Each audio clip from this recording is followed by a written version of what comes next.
What's up, everybody? Welcome to another episode of Next Level Teaching. You like that, Tori? With the chop. You feel me? I'm your host, Jeremy Anderson, here with my super dope co-hostess with the mostest, Miss Tori Rodriguez, a.k.a. T-Rod. What's up? What's up, Jay? How you are feeling? you? I'm good. It feels good to be back, recording some new episodes. Yeah. Got a special guest in the know. house. I'm so excited. Miss Kelly Byrd in the house, Come on from Lee County. How you feeling? I'm feeling good. Excited. Look at that smile. I know. She's ready. She's here for it. I'm here for it. it. Sure. Yeah. Teacher of the year. Can we just talk about that? That's exactly where I was about to She's hop. like, oh, me? Oh, yeah. I know. So modest about it, too, y'all. Let me just say this. I was chatting with her husband before we kind of hopped in, and she was like, and he was like, no, let me speak up for her. Let me boast for her because she's going to be humble about it. So let me brag for her. Yes. And I just love that. Georgia's alternative school teacher of the year, correct? Yes. Amazing. 2021. Yes. Amazing. Yes. So let me ask you a question. How long have you been in education for? So I have been in education for 21 years. I only counted off of my son because my first teaching position, I was pregnant. Okay. And so I was kind of scared to tell the principal at the time. Like, oh, no, I just got the job. Right. Now I'm pregnant. But 21 years. Wow. Yes. Okay. But you look 21. So I know. That's what I was about to say. It dawned on me like, that's not normal. I'm like, wait a second. I know. Looking young, girl. Yes. I love it. And got some young energy, too, I will say. Got some great energy about you. My kids keep me young, so I have to, keep up with them to know what's going on. Jay's like, that part, that makes a lot of sense. Jackson Jewel, they keeping you young. Oh, my goodness. For sure. Yes. I'm even taking some extra stuff on my joints, you know what I'm saying, to make sure I keep up with them. So let me ask you, Kelly, we always like to ask our guests, when did they first know that they were called to be an educator? Because I'm sure you know by now, we at Next Level Teaching, we don't believe this is a career or an occupation, right? It's a calling. You got to be called and a little crazy. Just a little bit. just a little cuckoo. That part. Yeah. That part. So, I 21 years, I've reflected. Okay. We know we always have that first teacher who's turn you on and you're like, So 4th grade, I had Miss Adams. I thought I was the best in math. I went to a high school where you can have a major, so I picked chemical engineering, right? And all my classes were science courses. With a lot of math. With a lot of math. Go off to college. Get to college, and I'm not going to do the chemical engineer, but I know I'm good at math. I'm going to go into education because I know I'll have a job. I'm 18, 19. That was my perspective at the time. Make sure that you always have a job. Right. And took the educational courses. At that time, I wasn't on my P's and Q's, didn't pass the Praxis at that time. You remember that one? Oh, yeah. Went back home to Detroit, and I finally earned my master's, and I was certified in Michigan, and then I started teaching. Okay. I didn't realize that this was my calling, to be honest, until recently. Really? Wow. Until maybe I moved down here and started teaching high school. Okay. So you started in Michigan. I started in Detroit. Elementary, middle school, high school? Middle school. Okay. I was a middle school teacher. You just jump right in Middle there. school math, too, right? Middle school math. My girl. Yes. Right. So how many years were you middle school math in Michigan? 10. 10. Okay. Yes. Then you transitioned to Georgia? Then I transitioned to Georgia and Get out the cold. was scared because I was going to high school and I'm looking like everybody's going to think I'm a student. Right. I understand that. For sure. Definitely understand that. I had to come with, put your cape on, first day of school. I'm the short teacher. I have students taller than me, and I'm having my coworkers excuse me, I'm looking for the teacher. You that's me. Hi. Yep. I'm That's right here. me. Yep. Yep. So, it was scary standing there and, just look, I'm running this. This is me. You're not running my room, And then eventually, you start, as the year go, and you start building those relationships with students. And I didn't know high school, I'm like, oh, my gosh, high school, this is the next level before you go to college, what I'm saying? Or whatever you're deciding you want to do. Middle school is a kind of different. You're trying to prepare them for high school. Yep. Right. And so high school, you're trying to prepare them for what life. you're going to do after. Yeah. For adult life. That is where I figured out like, okay, this is what I'm supposed to do. Right. Because in high school, I didn't have anybody like, you are so good at that. You need to, if that's what you want to do, Right. what is it that I could do to help you make it down that road? Right. So I didn't really have that mentor because I feel like if I did, I would have went to chemical engineering. Yeah. But I was scared.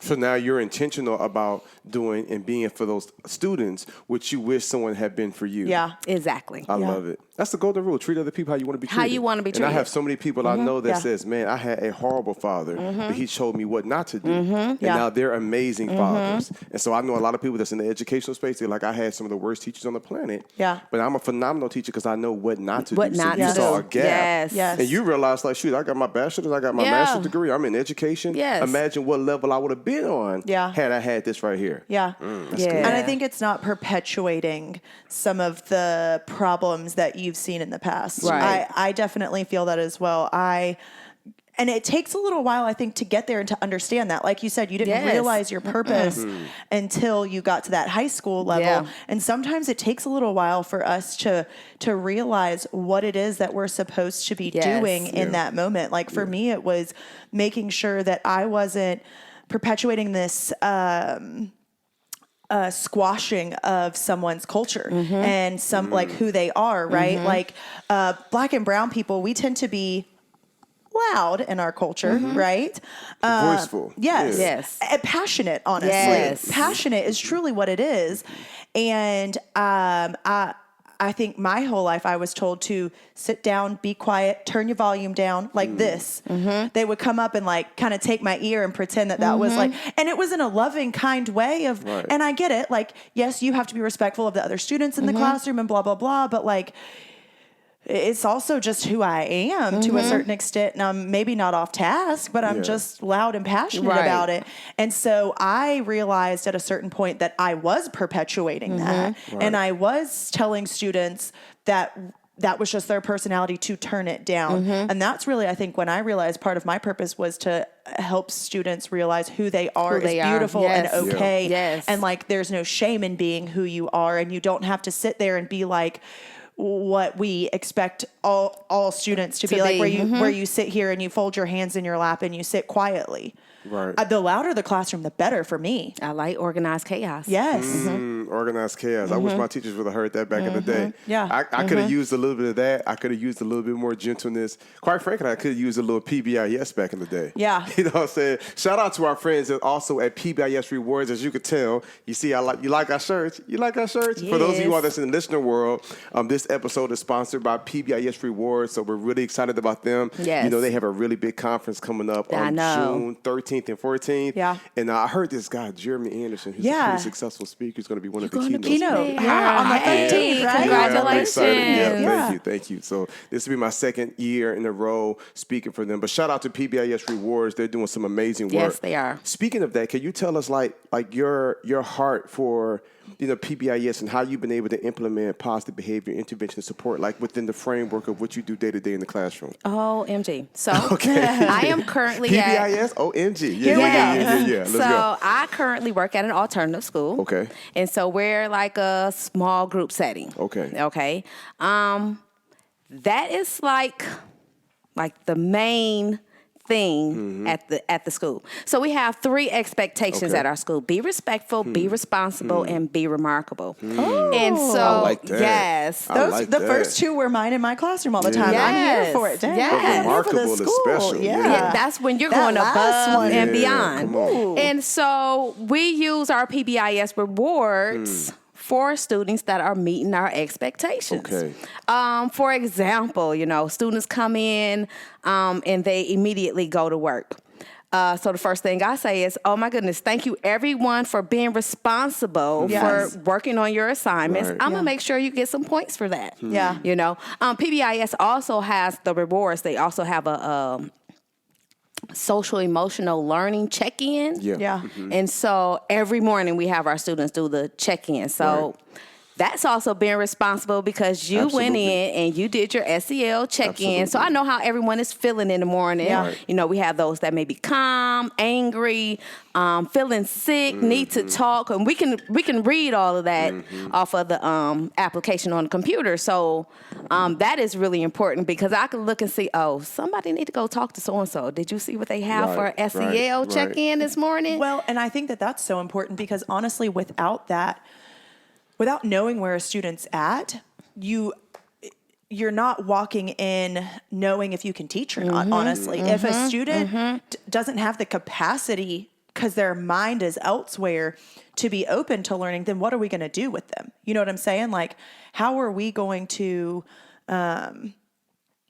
give them like the mathematical knowledge if they're not even thinking about it. yeah. Yeah. I mean, someplace else. And it's the same thing for us though, I think, right? Like that was one thing that I always tried to do was let my kids know if you know that you had a bad day or you're just not feeling good today, please let me know. Let me know. So that I can not be the teacher that comes up and is like, hey, pick your head up. Why you not doing your work? Exactly. You know, pick your pencil no. up type thing.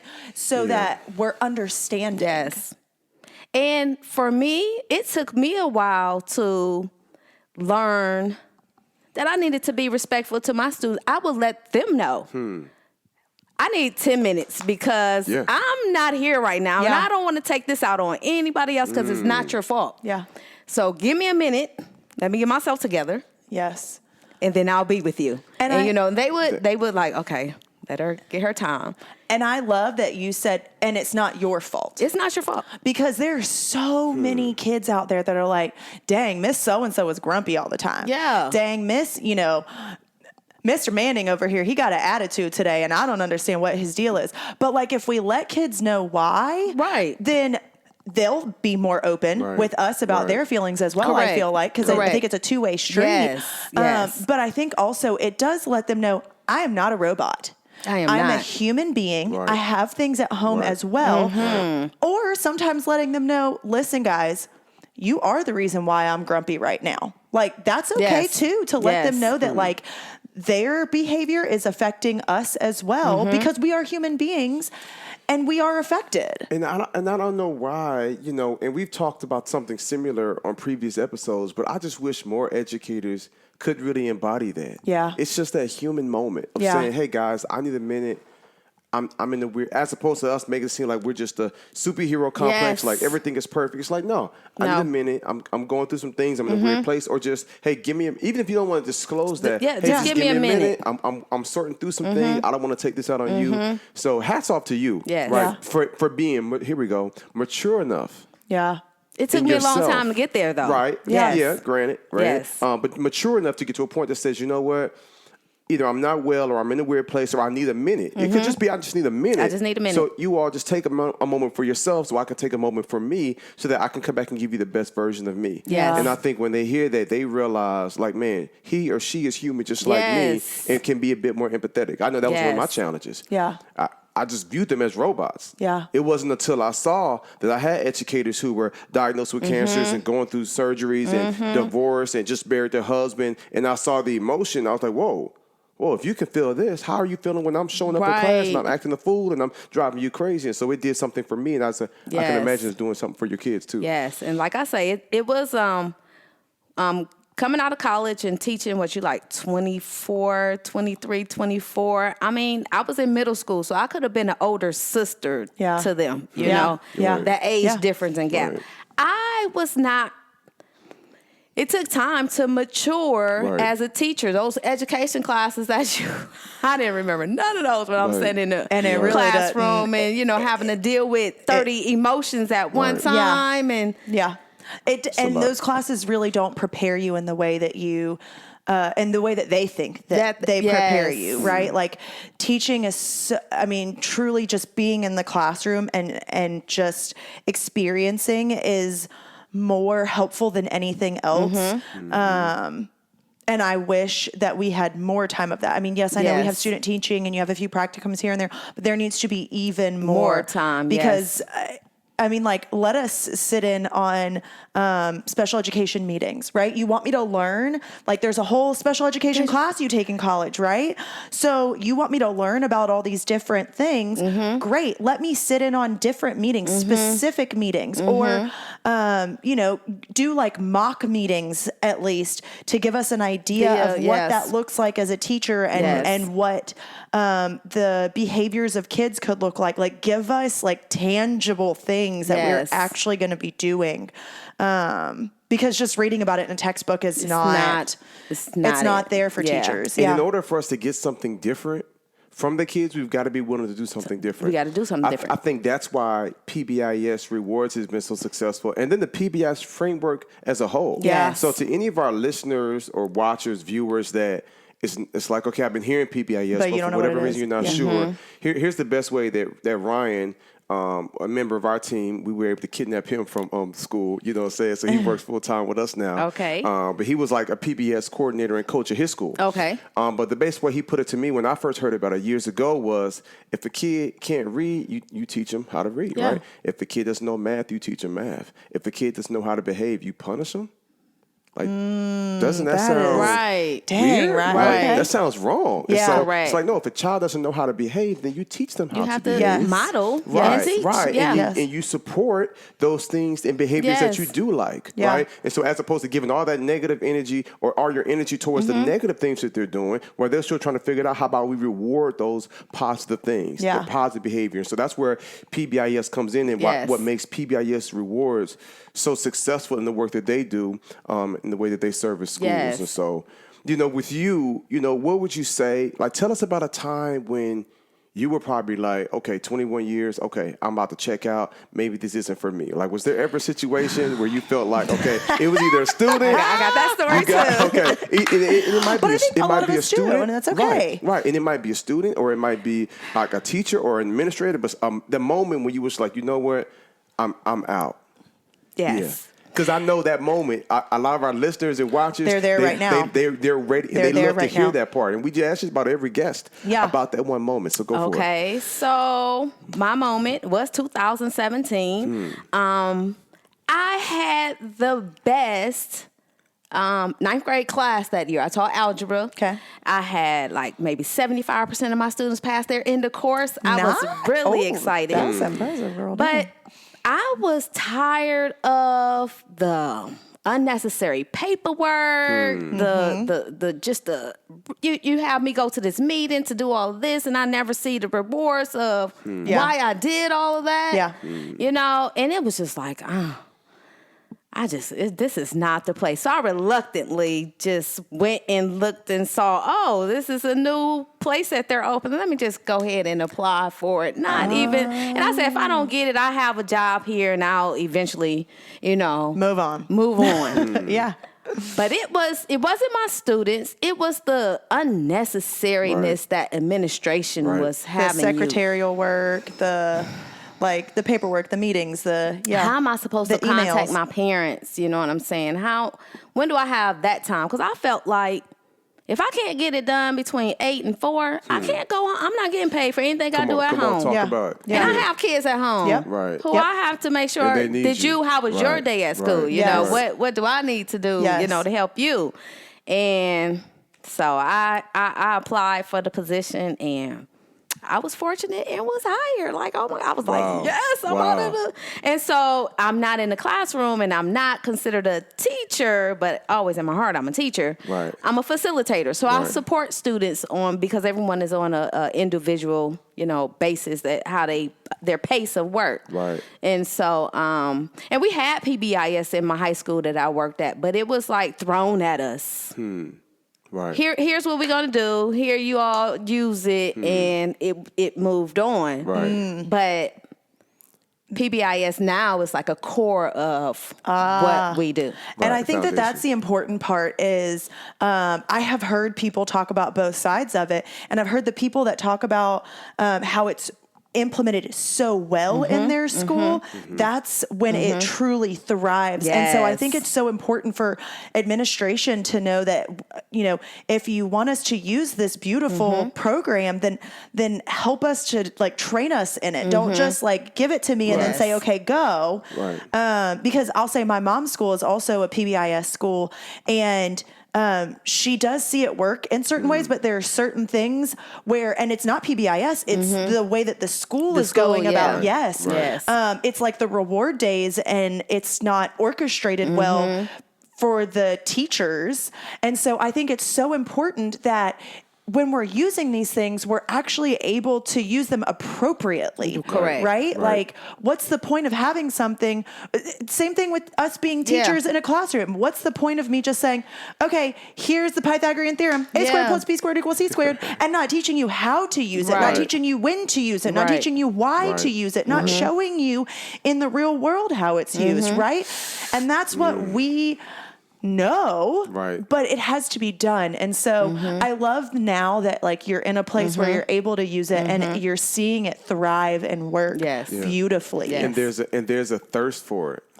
Which I found. I cannot tell you how many people, and Ryan, correct me if I'm wrong, but I feel like 70% of the people who are interested in our next level students curriculum are wanting professional development. Would you say that's accurate? From what Leslie, so Leslie's like she's over our next level students curriculum, which is like a PBIS and SEL curriculum. But they're like, okay, not only do we want it, but can you give us training on it? Correct. And it's refreshing because you would typically think that they are like, you know what, we don't want it. You would think like we don't want no more professional development. But it's not even just administrators. Even the teachers are like, oh, if we're going to implement this, will they provide professional development? So now it's something in our package where we said now, if you get our curriculum that aligns with SEL or PBIS, it comes with professional development because they want it. Yes. Because we don't want to be the company that just says, here's an amazing curriculum that's relevant and diverse for your kids with all sorts of stuff that they're going to love. Here, like, we're going to show you how to best use it to get the best results. And come back to me and make sure I'm doing it right. You know what I'm saying? Or what else can I do? Now, you mentioned something which I felt like was really key. You said, if I can't get it done between 8 a.m. and 4 p.m., then that's a problem. Because I have to get home because I got my own kids. Most teachers of the year that I've been privileged to interview or work with or build relationships with over the years as I travel and speak at different schools, most of them admit that they give their school their best and their family the rest. Where would you say you are in that spectrum of balance? If you rated yourself, because you're teacher of the year, and I'm gonna say this, and I hope it doesn't I hope it doesn't just be weird, but would you say that I was teacher of the year, but my kids would also give me parent of the year? Check. Come on. Dang, girl. Check. Come on. Hey, Ron, if you could do a little round of applause. Yes. For real. Right now, like, that's special. Like, later, post. Go ahead. That's epic. So show us the way. I'm going to say. That's what I'm going to say. Show us the way, because that's what teachers want to hear. My children are what push me to help my students. Come on, talk about Elaborate. So after my firstborn, he was in school, I had to sit back and say, okay, hold up. How do I want the teacher to treat my son? Wow. That's how I need to treat every child that I have. Wait a minute. Okay. That went over somebody's head. Rewind that. Yes. And so my introductions to my students, I say, I'm going to treat you like you're my child because I want the best for you. Yeah. And does that mean I'm always kind and sweet and loving? No. I'm going to give you what you need, not what you want. Yes. And when you disappoint me, I'm going to let you know that I am disappointed. Do I still love you? Yes. Absolutely. And I'm disappointed because I see greatness inside you, and I expect better from you. I know you could do and better. I want more for you. Yeah. Okay, this is getting good. I'm getting excited. Yes. Can you stay? Do you have enough time to stay for part 2? I do. Okay. Thank you for keeping me. Oh, for sure. Yes. So listen, we glad that you all were hanging out with us. If you're available, right, you got to watch and listen to part 2. It's going to be special, right? Miss Kelly Byrd, Teacher of the Year. I feel like we just getting started, right? But I know many of you all are on the way to school right now. You drive listening, so you don't have time for a whole 50-minute hour episode. So this is the end of part 1 with Miss Kelly Byrd. But tune back in with us next week for part 2 here at Next Level Teaching. Let's get it. See y'all.